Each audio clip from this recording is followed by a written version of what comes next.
This is the Sacred Knowing Is video series with Tisziji Muñoz, interview number 12. I had some questions covering chapters 99 to 104.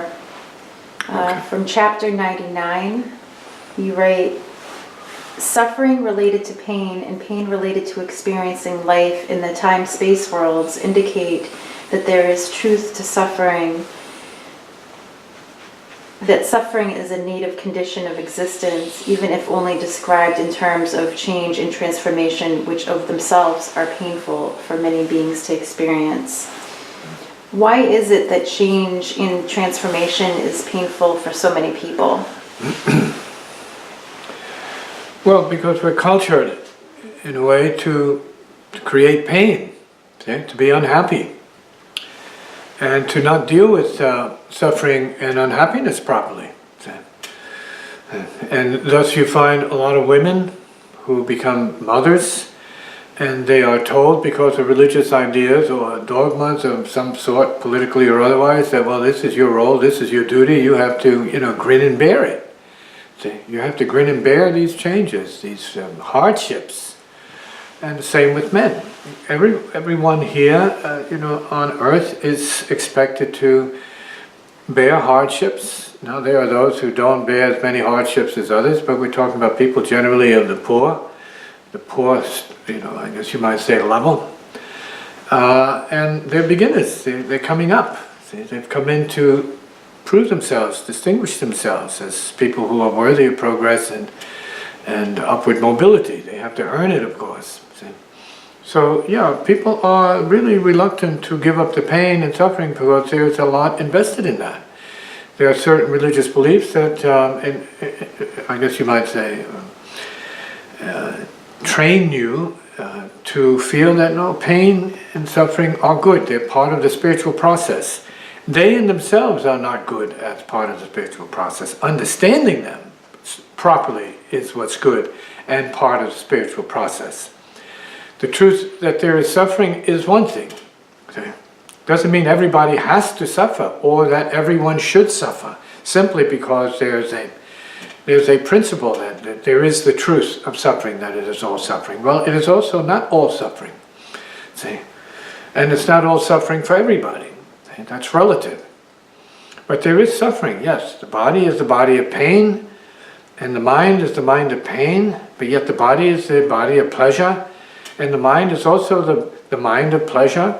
And we have to figure out where we as individuals, not as, let's say, victims of a cultural or religious or philosophic, let's say, system of dogma that is intended to help certain peeps come up and yet really intended to hold most peeps down. So, yeah, attachment to roles creates and generates pain all by itself. Feeling because you're a member of a family and you got to do what you got to do because you're a member of your family, that creates pain, and there's not getting very far from that unless you break away. So people as individuals have to, in their own time, break away from their systems and beliefs of roles and pain programs, and then start to liberate themselves by going deeper into their own spiritual potential and realizing spiritual power as distinct from, let's say, relational or family or political power. So would transformation, though it may be perceived as being painful, also be considered the solution to pain? Well, it is not that transformation is a solution for pain per se. It's understanding that is the solution. See, understanding the mechanics and how we create pain. See, we have to understand how it's created. And in understanding how we create pain by what we say and what we do, that means unnecessary levels of pain, pulled back, reeled in a little bit, we create less pain for ourselves. So then it's a matter of understanding to what degree the individual wants to master the karmic conditions that they were born into or tolerate them. See? So then it's a matter of, well, you're in a position of toleration, then that's a different thing, and then transformation may be a different thing. And then if you're in a position to master it, then transformation will be a different thing, and toleration and acceptance become a different kind of trade-off for the individual. So it depends on what the station is of the individual for the most part. So in any case, it doesn't have to be what it is. And that's what the individual has to come to terms with. See, if the woman particularly, in this case, let's say, has a bad husband, a husband who mistreats her, she can get away if she has the heart to do that, the courage to do that. Many women refuse to get away, to escape. They want to fight, or they want to tolerate, or in worst cases, they want to kill the man, which is what they do. When the violence and the suffering is so acute that they opt to take the law into their own hands, and we see many of these cases in the world. Well, if the guy doesn't get the lesson, see, soon enough, then the woman's going to teach him the lesson, sooner or later. See, it depends on what the circumstance is. Come in. Okay, right. Those are worst case scenarios, of course. Yeah. The horror stories. Yeah. From chapter 99, you go on to write, "It is utter foolishness to think of doing to other beings what one would have them do unto oneself." Why would this be considered foolish? Shouldn't we treat all beings the way we would want to be treated ourselves, with kindness and respect? Well, we're individuals first and foremost. So we're talking about a generalization there, that all people should be treated the same way, as we would want to be treated is how we should treat other people. That doesn't work in the real world. See? You can treat people kindly, fairly, and with love and be shot and killed for it. You can't do it. You have to have brains, see, and know when a kindness is properly placed. So, as they say in the medieval days, a kindness unwanted is an unkindness. See? So you have to know what it is you're doing and what it's going to create for you. See? And we are not all, let's say, martyrs, and willing to take as a result, anything that is thrown at us. We're not all with the same purpose as others in the past have been, or others in the future may have to be. See? So you have to know what your purpose is here and how much stuff you need to take on to slow you down or advance you. See? You have to be king and ruler of your domain. See? Because you are, let's say, responsible to the creative power itself. And you are here to manage that. You have a lease. A time, see, a lifetime, a lease out here. And you want to do the best you can to lift yourself above your struggles and your suffering, if you can, and be liberated from those so that you can help yourself. And that means your family and your loved ones. And then move on, expand to the place where you can help other peeps, see, having found peace yourself, and you help other peeps. So you have to find out what the rule is for you, the individual, in terms of how much you're willing to take and how much you're willing to give. And if you expect to be treated, a certain way, because you treat a person that way, I say good luck. It's not always going to work out that way. Okay? Don't expect it to. Don't hope for it. Just give because you can give, but don't expect too much in return. Don't stick around waiting for gratitude. From chapter 100, you write, "From the here now, whatever future there is to be created may be changed or affected. See now what will be is seen as being already here and now." Are you saying that people have it within them to change the future just by paying more attention to their present actions and thoughts? Absolutely. Yes. Finish? Is that enough, or can past karma have too much momentum for present thoughts or actions to make a difference in the future? Well, this is discussed in the Sacred Knowing of Viz from time to time, yeah. There's always too much past karma, which makes it nearly impossible for some people to change anything. Change their name, change their game, change their address, even change their clothes, change their appearance, change anything. Because people are imprisoned by patterns of behavior that are dictated by the self-image. You say, well, this is what I am, this is who I am. No, that's what your body mind would have you be. It's not even what you choose. When you look at the results, you can ask the person, why did you choose to be this way? And they'll be honest and say, I don't know.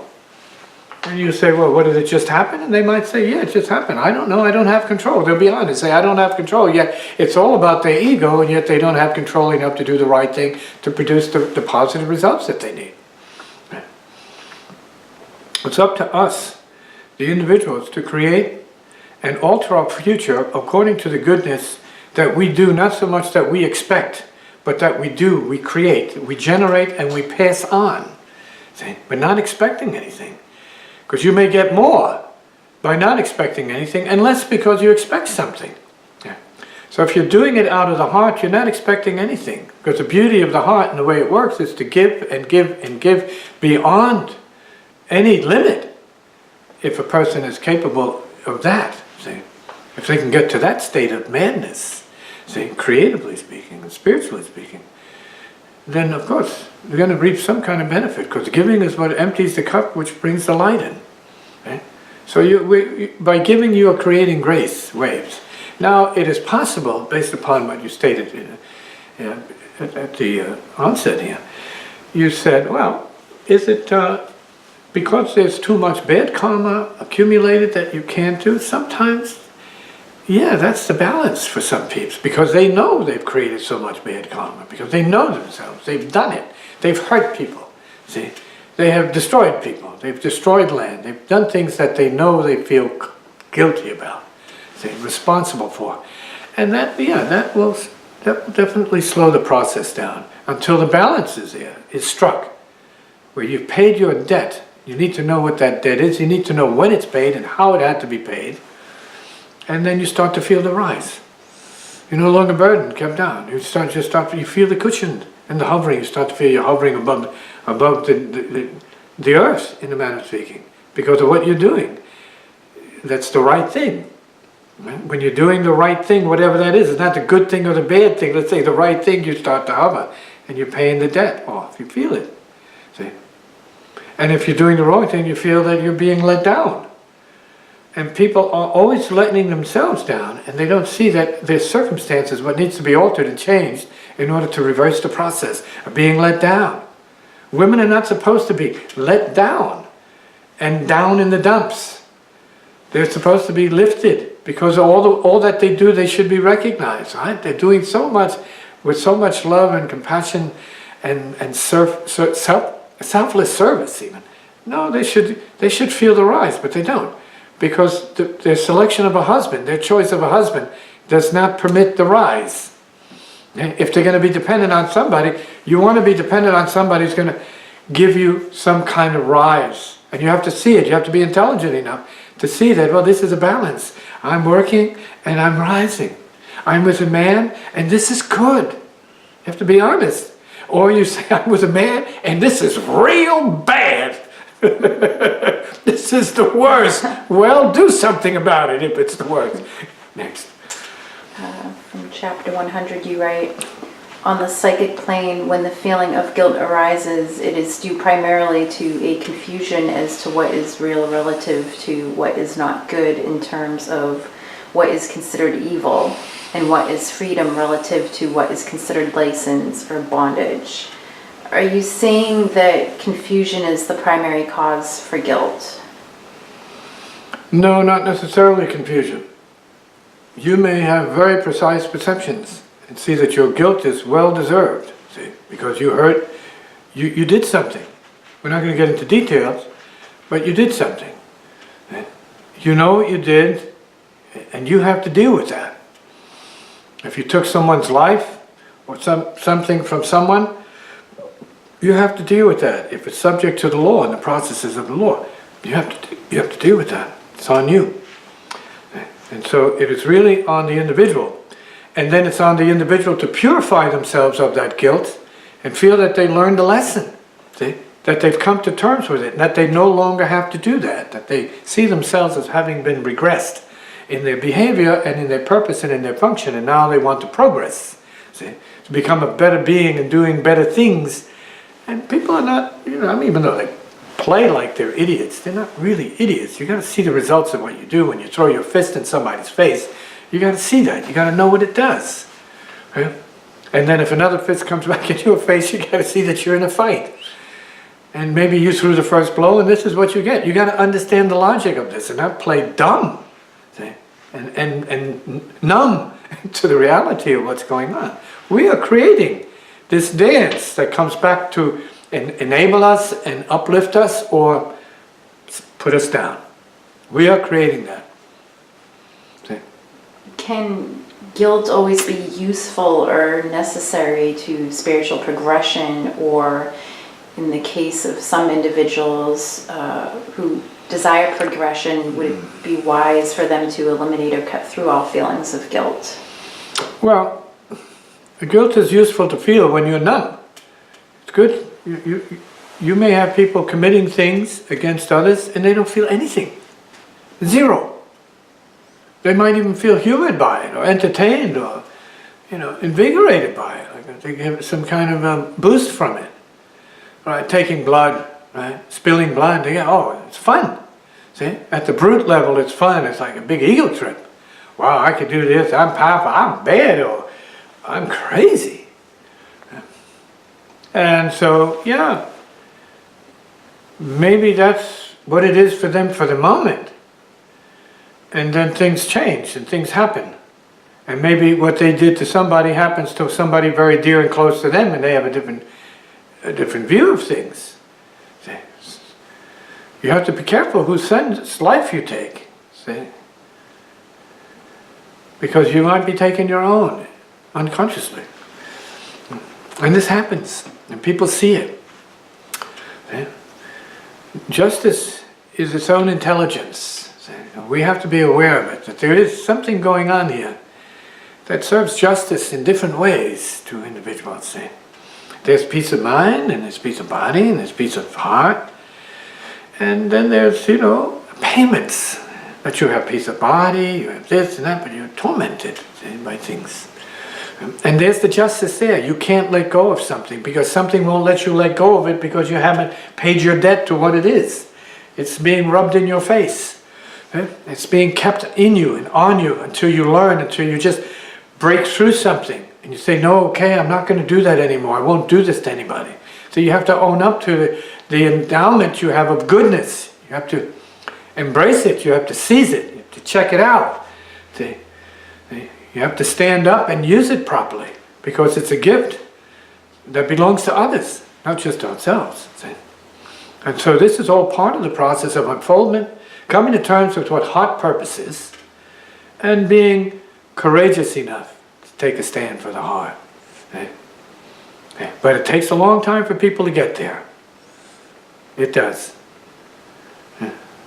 Maybe too long for some peeps. And when they make a mistake, they certainly wish they had learned the lesson earlier. But then it's too late. So better now. Better now, everyone. Better now. Get your lesson straight now. Go the way of the heart. Don't hurt yourself. And know who you need to avoid because they're going to break you. And know who you need to, let's say, understand because they're going to enable you to be who you need to be. From the last part of chapter 100 you write, hence an uncomfortable paradox for the beginner is realize the self of all, yet be free of the false self at the same moment. What or who is the self of all? Are you referring to God consciousness? The self of all is the same identificational programming that everybody has, see? At the karmic level, and then there's the same self, like the same heart in everybody, the universal self, see? Which is not so much related to God consciousness, but it is an impersonal consciousness. Okay? It's a universal consciousness, see, of being.